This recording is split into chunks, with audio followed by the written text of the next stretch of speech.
కైలాస శంకర కాలడి శంకర కైలాస శంకర కాలడి శంకర కామాక్షి శంకర కామకోటి శంకర కామాక్షి శంకర కామకోటి శంకర కామాక్షి శంకర కామకోటి శంకర కామాక్షి శంకర కామకోటి శంకర హర హర శంకర జయ జయ శంకర హర హర శంకర జయ జయ శంకర కైలాస శంకర కాలడి శంకర కైలాస శంకర కాలడి శంకర కామాక్షి శంకర కామకోటి శంకర కామాక్షి శంకర కామకోటి శంకర శంకర శంకర హర హర శంకర శంకర శంకర జయ జయ శంకర హరి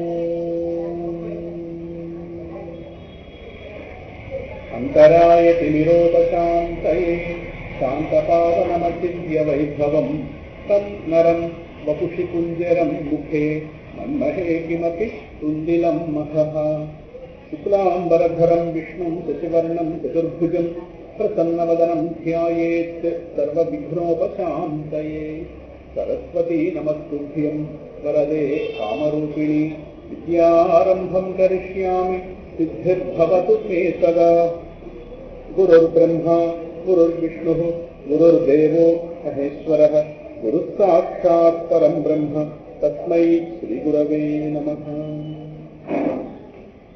జ్ఞానానందమయం దేవం నిర్మలస్ఫటికాకృతిం ఆధారం సర్వవిద్యానాం హయగ్రీవముపాస్మహే ఈశ్వరో గురురాత్మేతి మూర్తిభేదవిభాగినే వ్యోమవద్వ్యాప్తదేహాయ దక్షిణామూర్తయే నమః. గురవే సర్వలోకానాం భిషజే భవరోగిణాం నిధయే సర్వవిద్యానాం దక్షిణామూర్తయే నమః. నారాయణ సమారంభాం వ్యాసశంకరమధ్యమాం అస్మదాచార్యపర్యంతాం వందే గురుపరంపరాం. నారాయణం నమస్కృత్య నరం చైవ నరోత్తమం దేవీం సరస్వతీం వ్యాసం తతో జయముదీరయేత్. నమస్తే అస్తు భగవన్ విశ్వేశ్వరాయ మహాదేవాయ త్ర్యంబకాయ త్రిపురాంతకాయ త్రికాలాగ్నికాలాయ కాలాగ్నిరుద్రాయ నీలకంఠాయ మృత్యుంజయాయ సర్వేశ్వరాయ సదాశివాయ శ్రీమన్మహాదేవాయ నమః. సత్యజ్ఞానసుఖస్వరూపమమలం క్షీరాబ్ధిమధ్యస్థితం యోగారూఢమతిప్రసన్నవదనం భూషాసహస్రోజ్వలం శంఖం చక్రపినాకసాభయకరాం బిభ్రాణమర్కచ్ఛవిం క్షత్రీభూతఫణీంద్రమిందువదనం లక్ష్మీం నృసింహం భజే. ప్రహ్లాదవరద లక్ష్మీం నృసింహం భజే. ఆపదామపహర్తారం దాతారం సర్వసంపదాం లోకాభిరామం శ్రీరామం భూయో భూయో నమామ్యహం. యత్ర యత్ర రఘునాథకీర్తనం తత్ర తత్ర కృతమస్తకాంజలిం బాష్పవారి పరిపూర్ణలోచనం మారుతిం నమద రాక్షసాంతకం. కృష్ణాయ వాసుదేవాయ దేవకీనందనాయ చ నందగోపకుమారాయ గోవిందాయ నమో నమః. శృతి స్మృతిపురాణానాం ఆలయం కరుణాలయం నమామి భగవత్పాదశంకరం లోకశంకరం.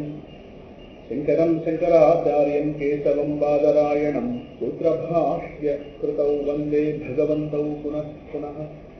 కరుణాపూర్ణసుధాబ్ధే కబళితఘన విశ్వరూపకిరణావల్య అరుణాచల పరమాత్మన్ అరుణో భవచిత్తకంజసు వికాసాయ. వందే శ్రీరమణం పవిత్రహృదయం షడ్వర్గవిధ్వంసినం వేద్యం యోగ విశారదైః ప్రతిదినం వంద్యం సదా మానవైః సూర్యాతీతవగాస్థితం సకరుణం దీప్తాగ్నిశైలస్థితం మజ్జన్మాంతర పుణ్యపాకవచతః ప్రాప్తం ప్రభుం సద్గురుం. ఓం అరుణాచలేశ్వరాయ నమః. ఓం శ్రీ అరుణాచలరమణాయ నమః. ప్రహ్లాదవరదనరహరి నమో నమో దయానిధి. ప్రహ్లాదవరదనరహరి నమో నమో దయానిధి. ప్రహ్లాదవరద నరహరి నమో నమో దయానిధి. ప్రహ్లాదవరద నరహరి నమో నమో దయానిధి. నమో నమో దయానిధి. నమో నమో దయానిధి. మౌన వ్యాఖ్యా ప్రకటిత పరబ్రహ్మతత్వం యువానం వర్షిష్ఠాంతేవ తదృషిగణైః ఆవృతం బ్రహ్మనిష్ఠైః ఆచార్యేంద్రం కరకలిత చిన్ముద్రమానందమూర్తిం వాత్మారామం ముదితమదనం దక్షిణామూర్తిమీడే. పటవికటి సమీపే భూవిభాగే నిషణ్ణం సకలమునిజనానాం జ్ఞానదాతారమారాత్ త్రిభువనగురుమీతం దక్షిణామూర్తిదేవం జననమరణదుఃఖచ్ఛేదదక్షం నమామి. చిత్రం పటకరోర్మూలే వృద్ధా శిష్యా గురుర్యువ గురోస్తు మౌనం వ్యాఖ్యానం శిష్యాస్తు ఛిన్న సంశయాః అంగుష్ఠతర్జనీయోగముద్రా వ్యాజేన సేవినాం శ్రుత్యర్థం బ్రహ్మజీవైక్యం దర్శయన్నోవదాత్ శివః. గురవే సర్వలోకానాం భిషజే భవరోగిణాం నిధయే సర్వవిద్యానాం దక్షిణామూర్తయే నమః. ఓం నమః ప్రణవార్థాయ శుద్ధజ్ఞానైకమూర్తయే నిర్మలాయ ప్రశాంతాయ దక్షిణామూర్తయే నమః. ఈశ్వరో గురురాత్మేతి మూర్తిభేద విభాగినే వ్యోమవత్వ్యాప్తదేహాయ దక్షిణామూర్తయే నమః. విశ్వం దర్పణ దృశ్యమాన నగరీ తుల్యం నిజాంతర్గతం పశ్యన్ ఆత్మని మాయయా బహిర్వోద్భూతం యథా నిద్రయా యత్సాక్షాత్ కురుతే ప్రబోధ సమయే స్వాత్మానమేవాద్వయం తస్మై శ్రీ గురుమూర్తయే నమ. ఇదం శ్రీ దక్షిణామూర్తయే. బీజస్యాంతరిమాం కురు జగదిదం ప్రాం నిర్వికల్పం పునః మాయా కల్పిత దేశకాలకలనా వైచిత్ర్య చిత్రీకృతం మాయావీవ విజృంభయత్యపి మహాయోగీవ యః స్వేచ్ఛయా తస్మై శ్రీ గురుమూర్తయే నమ. ఇదం శ్రీ దక్షిణామూర్తయే. యస్యైవ స్ఫురణం సదాత్మకం అసత్కల్పార్థకం భాసతే సాక్షాత్ తత్వమసీతి వేదవచసా యో బోధయతి ఆశ్రితాం యత్సాక్షాత్ కరణాద్ భవేత్ న పునరావృత్తిర్భవాంభో నిధౌ తస్మై శ్రీ గురుమూర్తయే నమ. ఇదం శ్రీ దక్షిణామూర్తయే. నానాఛిద్రఘటోదరస్థిత మహాదీపప్రభాభాస్వరం జ్ఞానం యస్యతు చక్షురాదికరణద్వారా బహిస్పందతే జానామీతి తమేవ భాంతమనుభాతి ఏతత్ సమస్తం జగత్ తస్మై శ్రీ గురుమూర్తయే నమ. ఇదం శ్రీ దక్షిణామూర్తయే.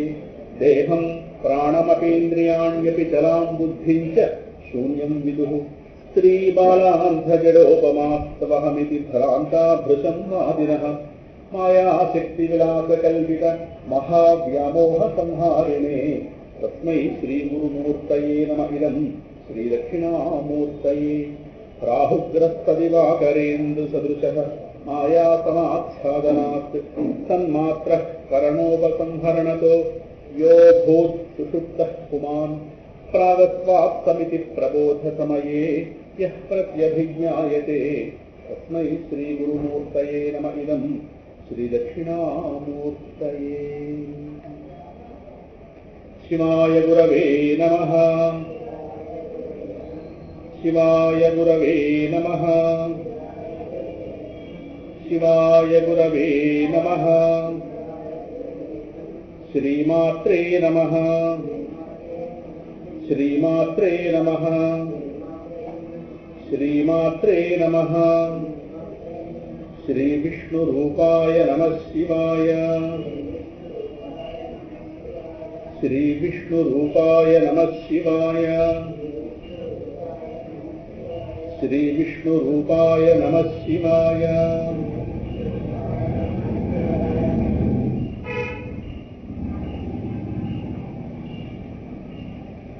सभाय नमः।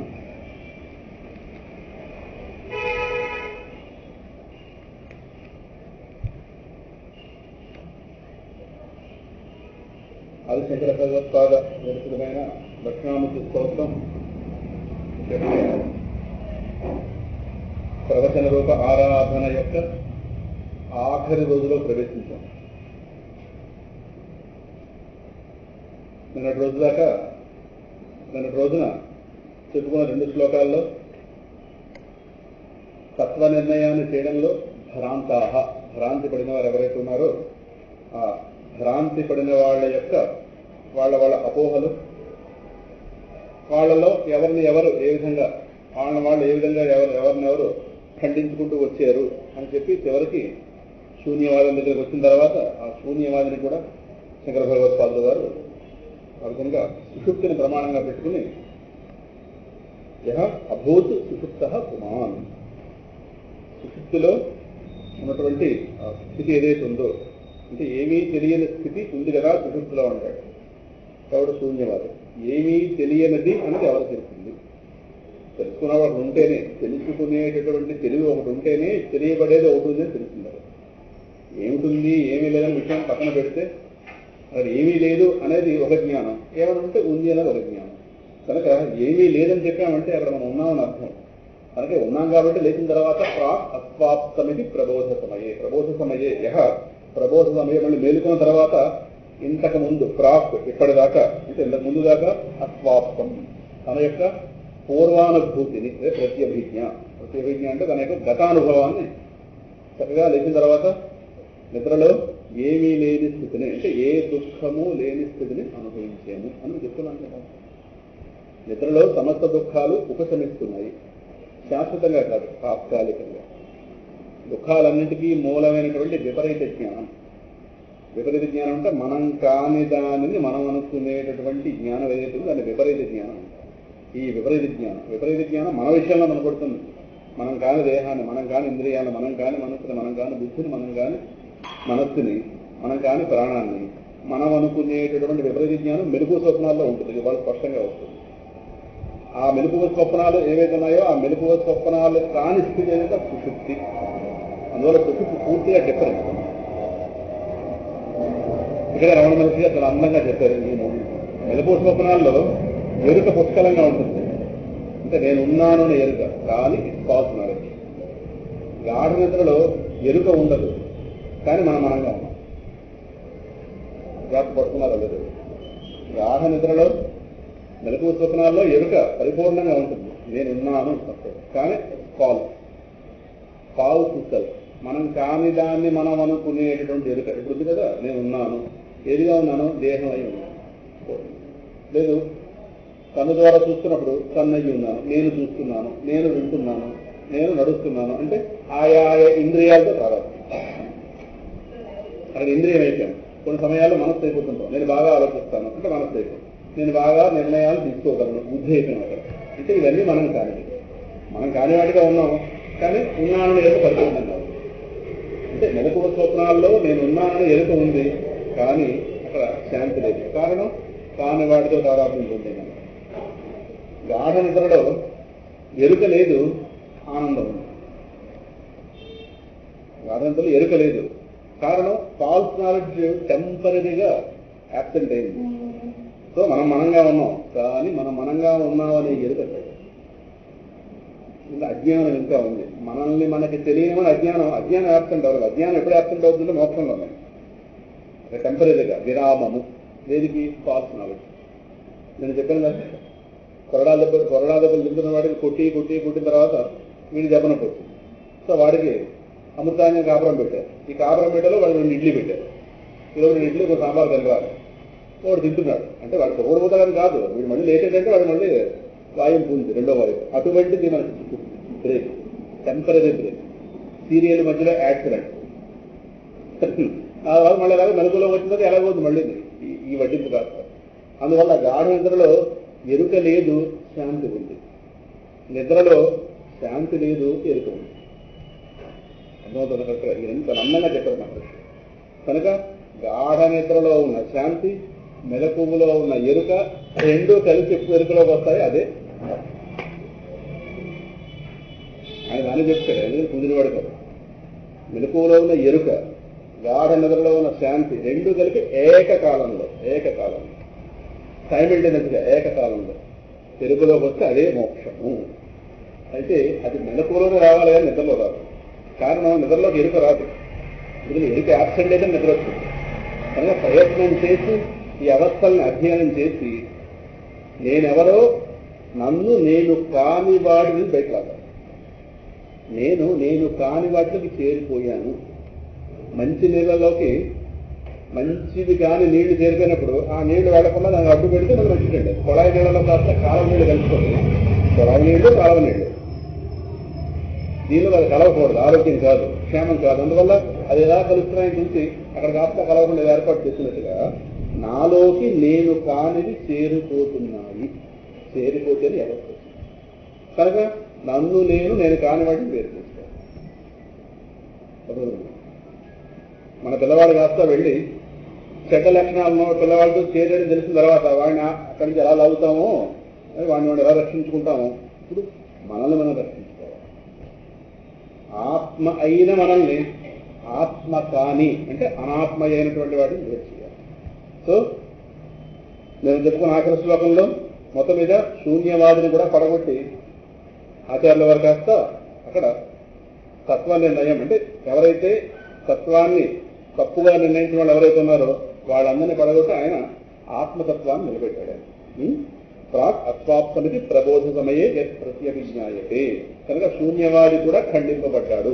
ఇప్పుడు తర్వాత శ్లోకంలో ఇందాక చెప్పినట్టుగా మనల్ని మనం కాని దాని నుంచి వేరు చేసుకోవడం అనేది చెయ్యాలి.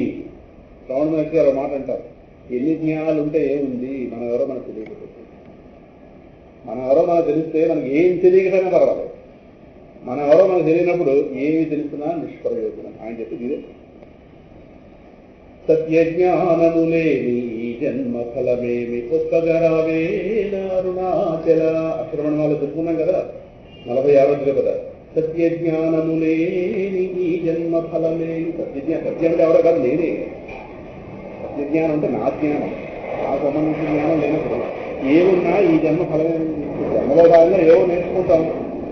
ఆవిడ టైలరింగ్ వచ్చింది, ఈవిడ గారి కాస్త డ్రైవింగ్ వచ్చింది, ఆవిడ గారి కాస్త నాట్యం వచ్చింది, ఈవిడ గారి కాస్త గానం వచ్చింది, కావచ్చు. ఆయా జ్ఞానాలు ఉన్నాయి. నేనెవరో నాకు తెలియదు. ఇవన్నీ ఎక్కడ దాకా వస్తాయి, ఒక దాకా వస్తాయి. తర్వాత అప్పుడు లతామంగేశ్వర్ ఎక్కడుంది ఎవరికైనా తెలుసా? అంతే. ఏదైనా అంతే ప్రపంచంలో, ఏదైనా అంతే. ఇప్పుడు ఆవిడ ఎక్కడుందో, ఆవిడ ఏ అవస్థ పడుతుందో మనకు తెలియదు. ఏదో పాత పాటలు అయినప్పుడు లతామంగేశ్వర్ అంటాం. ఇప్పుడు ఆవిడ ఎక్కడుంది? ఇప్పుడు ఆవిడ పిలిచిన ఇండస్ట్రీలో ఎవరు పాట పాడింటారు కదా. పీటీసీలు ఎక్కడుంది? అంతే. కానీ ఉన్నప్పుడు శాశ్వతం ఉన్నట్టుగా విడిగిపోతుంటారు ఇండస్ట్రీలో. యజ్ఞానికో ఎక్కడుంది? ఎక్కడో ఉన్నారు వాళ్ళందరూ. కొత్త కొత్త వాళ్ళు ఇద్దరు బాధాన్ని మర్చిపోతుంటాం. ఇంతే ప్రపంచం. ఏదైనా 4 రోజులు పుస్తకం అంతే. బాధపడి గారు తిరుగుతున్నారు, అప్పటికి ఆరోగ్యం బాగుంది కాబట్టి కదా. పాడుజాతి గల కనిపిస్తున్నారు. ఏదైనా 4 రోజులు, ఏదైనా 4 రోజులు అంతే. 3 నాళ్ల ముచ్చట ప్రతి అంతే. అందువల్ల ఏ వైభవం కూడా శాశ్వతంగా. ఘంటసాల గారే పోయాడు, ఎవరికంటే హిందీ మాటలు పాడేవాడు. సైకిల్ పోలేదా? ఎవరు పోలేదు. పెద్దగా వాళ్ళు ఉన్నప్పుడు ఇక గాన గంధర్వులు అనుకున్నారు, కానీ పోయారా లేదా? ఈ ప్రపంచంలో ఏది స్థిరంగా ఉండదు. ఏ వైభవాలున్నా వెళ్ళిపోవలసింది. కనుక నా జ్ఞానమే నాకు శ్రీరామరక్ష. నేనెవరో నాకు తెలిస్తే నాకు భద్రత. నేనెవరో తెలియకపోతే ఇవన్నీ ఇవేమన్నా ఛిద్రమైన జ్ఞానాలు. ఇవన్నీ ఛిద్రమైన జీవితాలకు భద్ర నౌకవు రుద్రదేవా. ఛిద్రమైన జీవితాలకు భద్ర నౌకవు రుద్రదేవా.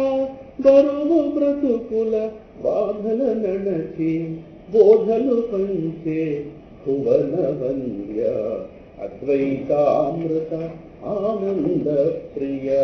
అద్వైతామృత ఆనంద ప్రియ అగణిత గుణగణ సుందర శివ. సుందర శివ సుందరేశ శివ ఛిద్రమైన జీవితాలకు భద్ర నౌకవు రుద్రదేవ. ఎక్కడుంది భద్రత? భద్రత ఏంటో చెప్తారు రండి అన్నాడు ప్రహ్లాదుడు పిల్లవాడు. బాలకులార రండు మన ప్రాయపు బాలుడు కొందరు ఉరిమిపై కూలుట కంటిదే. గురుడు క్రూరుడు, ఈ గురుడు కాదు, వాళ్ళ గురువు. వాళ్ళ గురువు చండామారుడు, గురువు క్రూరుడు. అనర్థుజయంబునందు దుశ్శీలతన్ అర్థకల్పనము చేసిన శాస్త్రము గ్రాహ్యము కాదు. నేను ఎదిగించినని దీనిన మీకు నిరంతర భద్రమయ్యాడు. మీరెవరో మీకు తెలియని భద్రత ఎక్కడుందిరా? ప్రపంచంలో భద్రత లేదు, జ్ఞానంలోనే భద్రత. కనుక నేనేమిటనేది ఆచార్యుల వారు స్పష్టంగా చెప్తారు ఆఖరి శ్లోకం. ఇది ముగింపు వస్తుంది కనుక ఇక్కడ రెండు చెప్పేస్తారు. తర్వాత శ్లోకం నేనేంటి, నన్ను నేను కాని వాటిని ఎలా బయటికి తెచ్చుకోవాలి. తర్వాతది ఆ తర్వాత శ్లోకంలోనో నన్ను కనుక నేను బయటకు తీసుకోకపోతే ఏ విధంగా భ్రాంతులు పడతాను ప్రపంచంలో. బయటపడినవాడు ఎలా ఉంటాడు, బయటపడకపోతే ఏ విధంగా భ్రాంతిలో కొట్టుకుపోతాడు. సంబంధాల భ్రాంతి, సంబంధాల భ్రాంతి, ఈ రెండు చెప్పేసి ఆ తర్వాత వస్తారు. పరమశివుని రక్షించడానికి ఒక చక్కటి ఉపాయం చూపించారు తర్వాత శ్లోకంలో. తర్వాత ఫలశ్రుతి కృష్ణాము అనుగ్రహిస్తే 4 అయిపోతాయి. ఇప్పుడు కాస్త తర్వాతే బాల్యాదిష్వపి జాగ్రత్తాదిషు తథా సర్వాత్వస్థాస్వపి. పలకడం కష్టమే, అది కొంచెం విడదీస్తాను. సర్వాసు అవస్థాసు అపి, మూడు పదాలు అది. సర్వాసు అవస్థాసు అపి సర్వాస్వస్థాస్వపి వ్యావృత్తాస్వనువర్తమానమహమిత్యంతః స్ఫురంతం సదా స్వాత్మానం ప్రకటీకరోతి భజతాం యో భద్రయా ముద్రయా తస్మై శ్రీ గురుమూర్తయే నమ ఇదం శ్రీ దక్షిణామూర్తయే. అయితే రండి బాల్యాదిష్వపి. ఇప్పుడు మనల్ని మనం కాండానికి రాసుకోవాలి. మనం ఎక్కడెక్కడ ఇరుక్కుపోయాం. ఫస్ట్ దేహం మీద ఇరుక్కుపోయాం.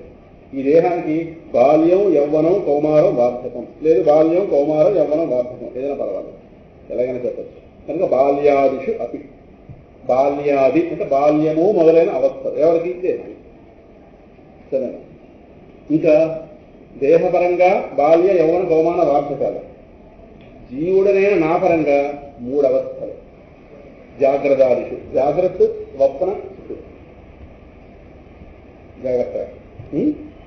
ముందు మెలకువ పరంగా, మెలకువలోనే వేదాంతం వింటాం కనుక ఫస్ట్ మనందరం దేహంతో నిలబడి ఉంటాం. దేహ భ్రాంతి ప్రధానం ఉంటుంది కనుక అక్కడి నుంచి ప్రారంభించండి. బాల్యాదిష్వపి, బాల్యము మొదలైనటువంటి దేహపరమైన అవస్థలు ఏంటి. అలాగే జాగ్రత్త, స్వప్న, సుషుప్తి. జాగ్రత్త అంటే ఇది, స్వప్నం అంటే రాత్రి నిద్రలో వచ్చే, రాత్రి నిద్ర మధ్యాహ్న నిద్ర అయినా పర్వాలేదు, నిద్రలో వచ్చే కళలు. ఆ విధంగానే గాఢ నిద్ర, నిద్ర కూడా అణిగిన స్థితి గాఢ నిద్ర, ప్రపంచ దేహ ఎరుక లేని స్థితి. కనుక ఆయా జాగ్రత్తాదిషు, ఆదిషు అంటే ఎక్సెట్రా, జాగ్రత్త మొదలైన ఈ ఏవైతే ఉన్నాయో తథా సర్వాసు అవస్థాసు అపి. 3 చెప్పారు. తథా ఆ విధంగా సర్వాసు అవస్థాసు, సమస్తమైనటువంటి అవస్థలు. అవస్థలు అంటే చెప్పుకుందాం ఈ విధంగా. అంటే సమస్త అవస్థలు, అవస్థలు అంటే ఒకటి మరొకటి కాదు. బాల్యం యవ్వనం కాదు, యవ్వనం కౌమారం కాదు, కౌమారం వార్ధకం కాదు. కానీ ఈ 4 చెప్పేది ఏంటంటే ఈ 4 అవస్థలు ఒకటి మరొకటి కానిది. ఆ విధంగానే మెలకువ స్వప్నం కాదు, స్వప్నం సుషుప్తి కాదు, సుషుప్తి మెలకువ కాదు. అంటే ఇవి మారుతున్నాయి, బాల్యాది అవస్థలు మారుతున్నాయి. జాగ్రత్త, స్వప్న, సుషుప్తులు సినిమా బొమ్మల్లాగా అనాప్రదాలు మారుతున్నాయి.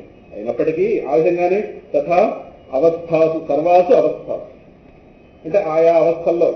ఇప్పుడు దేహంలో మెలకువలో ఉండగా ఒక అవస్థ, ఇంద్రియాలతో కన్నుతో రూపం చూస్తున్నాం అదొక అవస్థ, చెవితో శబ్దం వింటున్నాం ఇదో అవస్థ, నాలుగుతో రుచి చూస్తున్నాం ఇదో అవస్థ.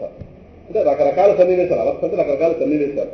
ఆయా రకరకాల సన్నివేశాలు మారుతున్నప్పటికీ తర్వాత అవస్థాసు అపి వ్యావృత్తాసు అంటే నిరంతరం మారుతున్నప్పటికీ ఆయా మారుతున్న ఆయా దేహావస్థలు, అలాగే ఆయా దేహగత జీవితంలో భాగంగా చేస్తున్న ఆయా కర్మలు, ఆయా కర్మఫలాలు, ఆయా అనుభూతులు. కొంతమంది మూర్ఛ ఉంటుంది, మూర్ఛావస్థ. అలాగే మరణ సమయంలో మరణావస్థ, మరణ సమయంలో మరణావస్థ, ఆ సమయం ఆ గ్యాప్ లో ఉండే అవస్థ అక్కడ ఉంది. కొంతమంది మూర్ఛ, రకరకాల సమస్యలు. సరేనా? ఇలాగే ఇవి ఒకటి మరొకటి కాదు. ఇవేవి కూడా ఒకరి జీవితానికి సంబంధించిన కానీ ఇవన్నీ ఒకటి కాదుగా. అనారోగ్య అవస్థ, పేదరికం అవస్థ, చదువు లేనిది ఒక అవస్థ, ఉద్యోగం రాని ఒక అవస్థ, జీవితంలో ఒక సెటిల్మెంట్ ఉండదు ఒక అవస్థ, ఇంట్లో గొడవలు ఒక అవస్థ, రకరకాల అవస్థలు కదండి. ఒకటి మరొకటి కాదు వేగింది. అన్నం దొరకని పరిస్థితి, కట్టుకోవడానికి బట్టలేని పరిస్థితి, రకరకాలు పేదరికం, ఎన్నో ఉన్నాయి కదా. అందువల్ల ఆయా అవస్థలు ఏవైతే ఉన్నాయో ఇవి వ్యావృత్తాసు మారుతున్నప్పటికీ వీటిలో మారకుండా ఒకటి ఉంది అనువర్తమానం. అంటే మారే వాటికి ఆధారంగా మారనిది ఒకటి ఉంది అనువర్తమానం. అహం ఇది అంతఃస్ఫురంతం సదా, ఒకటి మారకుండా ఉంటూ లోపల నేను అని లోపల నుంచి స్ఫురిస్తాం. మనల్ని మనం కాని దాని నుంచి వేరు చేసుకుంటాం. అంటే నేనెవరు, తెలియబడేది నేనా, తెలుసుకుంటున్నది నేనా, రెండు కలిసిపోయినా క్లమ్జీ అయిపోయినాయి. కనుక ఆయా దేహాది అవస్థలు ఆ విధంగానే జాగ్రత్త స్వప్న సుషుప్తులు ఏవైతే ఉన్నాయో సమస్త అవస్థల్లో కూడా అవి మారుతున్నప్పటికీ కూడా నిరంతరం వీటిలో మారకుండా ఒకటి లోపల ఒకటి తురంతం సదా నిరంతరం ఒకటి మారకుండా లోపల ఉండి వీటిని తెలుసుకుంటోంది. అది ఎవరు? స్వాత్మానం, అది నువ్వే. స్వాత్మానం ప్రకటీకరోతే, అది ఎవరో కాదయ్యా, స్వ ఆత్మ, అది నీ యొక్క స్వరూపమైన ఆత్మ అని ప్రకటిస్తున్నట్ట. ఎలాగా? ఎవరైతే భద్రయా ముద్రయా, భద్రమైన ముద్రతో, అదే మళ్ళీ దక్షిణామూర్తి ముద్ర వస్తుంది, భద్రమైన ముద్ర ఎవరికి? భజతాం, తనను ఆశ్రయించిన భక్తులకి. రోడ్డు మీద పోయి దానయ్యకి చెప్పడు ఆయన, ఆశ్రయించిన వాళ్ళకి, భక్తులకు మాత్రమే. ఎవరైతే పరమాత్మ కావాలని పరితపిస్తాడో వాడే వచ్చి కూర్చుంటాడు. తనకు శరణాగతి చేసిన వాడికి భద్రమైన ముద్రతో వాడికి సంబంధించిన జ్ఞానాన్ని వాడికి ఎరుక కలిగిస్తున్నారు.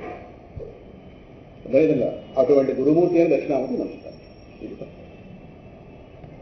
ఇప్పుడు రండి,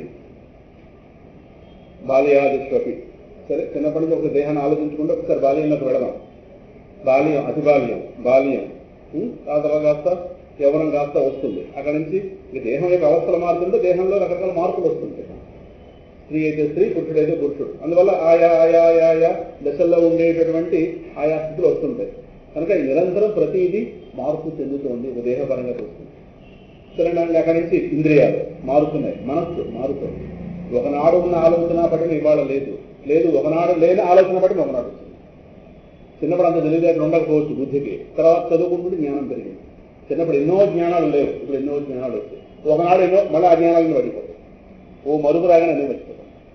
అందువల్ల ఆయా ఇంద్రియాల మార్పు. ఒకనాడు కన్ను చూడగలిగేది వాళ్ళు చూడటం లేదు, ఒకనాడు వినికిడున్న శక్తి వాళ్ళు లేదు, అంటే వాటిలో మార్పు తెలుస్తాం. చెప్పేది నిరంతరం ఈ బాల్యాది అవస్థలు. ఒకసారి బాల్యం వెళ్ళిపోయాక బాల్యం ఎప్పుడైతే యవనంగా మారింది మళ్ళీ బాల్యం లేదని అర్థం, మళ్ళీ వెనక్కి వెళ్ళే అవకాశం లేదు. యవనం కౌమారంగా అవుతుంది, కౌమారంగా వస్తే వార్ధకంగా అవుతుంది, వార్ధకం అతివార్ధకం అవుతుంది. అతి బాల్యం నుంచి అతివార్ధకం దాకా ఈ మధ్యలో ప్రారంభం అంటూ ఉంటే దేహం చివరి దాకా వెళుతుంది. ఈ దశలో ఒకటి మరొకటి కాదు. ఎందుకంటే ఆయా దశల్లో ఉన్నటువంటి స్థితి ఒకలా ఉంది కనుక అవి మారుతున్నాయి. ఎవరు తెలుస్తుంది? ఇవన్నీ ఎవరు తెలుస్తున్నాయి? నా దేహం నా చిన్నప్పుడు ఎలా ఉండేది మీకు ఎలా తెలుస్తుంది? నేను ఫోటో చూపిస్తే మీకు కొంత జ్ఞానం కలుగుతుంది. ఫోటో చూస్తే ఫోటో కనిపిస్తుంది, కానీ ఆ దేహం ఆ స్థితిలో ఉన్నప్పుడు నేను పళ్ళ బాధలు మీకు ఎలా తెలుస్తాయి? లేదు, మీ దేహం ఆ స్థితిలో ఉన్నప్పుడు మీరు పడ్డ బాధలు నాకే తెలుస్తుంది. నా చిన్నప్పుడు తిండి లేని రోజులు గడిపేమని అంటుంటారు. అది మీరు చూడలేదే, అది మీకే ఎరుకాదు. అసలు మా పట్టుకోవడం బట్ట ఉండేది కాదు అని ఎవరు ఏంటా పెరిగాము అని కొంతమంది చెప్తారు. అంత పేదరికం రోజులు అవన్నీ